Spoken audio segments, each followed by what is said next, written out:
संयुक्त परिवार के लिए घर में जरूरी कुछ नियम। जब परिवार संयुक्त हो तो कुछ नियमों की जरूरत पड़ती है ताकि परिवार में बिखराव ना हो। ऐसे कुछ नियम आपके साथ शेयर करना चाहता हूं जो परिवार में सामंजस्य बनाए रखने के लिए जरूरी है। संयुक्त परिवार के लिए घर में जरूरी कुछ नियम। 1. घर में रोजगार की चर्चा ना करें। 2. सबको बात रखने की आजादी हो। 3. छोटे या बड़े सबकी जवाबदेही हो। 4. अच्छे वक्त में करे व पारदर्शी निर्णय ले। 5. सही और निष्पक्ष सलाहकार हो। 6. मतभेद को मनभेद ना बनाएं। 1. घर में रोजगार की चर्चा ना करें। संयुक्त परिवार में अक्सर रोजगार घर तक आ जाता है। नाश्ते से लेकर खाने की टेबल पर रोजगार की चर्चा होती है। रोजगार में सोच का मतभेद घर के माहौल को भी तनावपूर्ण बना देता है।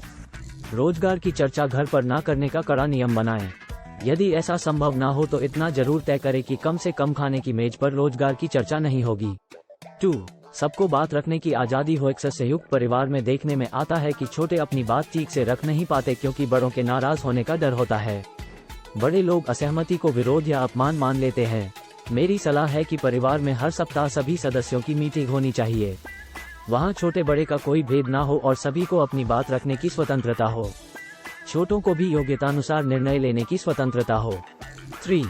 छोटे या बड़े सबकी जवाबदेही हो। परिवार के हर सदस्य को अपनी जिम्मेदारी समझनी होगी। एक व्यक्ति संभाल रहा है तो दूसरों को लापरवाह होने की स्वतंत्रता नहीं है। यदि आप आगे बढ़कर कार्य करने जितने तेज नहीं है तो भी जो कार्य सौंपा जाए उसको बिना याद दिलाए आपको करना होगा। बहुत से परिवारों में लोग भाग्यशाली होते हैं क्योंकि अक्सर एक व्यक्ति ज्यादा स्मार्ट, जिम्मेदार, निर्णय करने वाला और दबंग होता है। उसकी वजह से गाड़ी चलती रहती है लेकिन कभी ना कभी सबको अपनी जिम्मेदारी उठानी ही पड़ती है। आज ही उठा ले तो सबसे अच्छा है। 4. अच्छे वक्त में करे व पारदर्शी निर्णय लें। कुछ घरों में परिवार की लड़ाई से रोजगार खत्म हो जाते हैं तो कुछ घरों में रोजगार की लड़ाई से परिवार खत्म हो जाते हैं। पारदर्शिता का अभाव इसका सबसे बड़ा कारण है। आर्थिक स्पष्टता, भविष्य की सुरक्षा, अगली पीढ़ी की योजना और लीडरशिप की कमी की वजह से सब भीतर से शंकित रहते हैं। एक दूसरे पर विश्वास की कमी हो जाती है मगर घर परिवार को खींचते रहते हैं। इसलिए कई बार कड़े निर्णय लेना भी जरूरी हो जाता है। 5. सही और निष्पक्ष सलाहकार हो। परिवार के भीतर मतभेद होने पर एक दूसरे की सही बात भी हजम नहीं होती।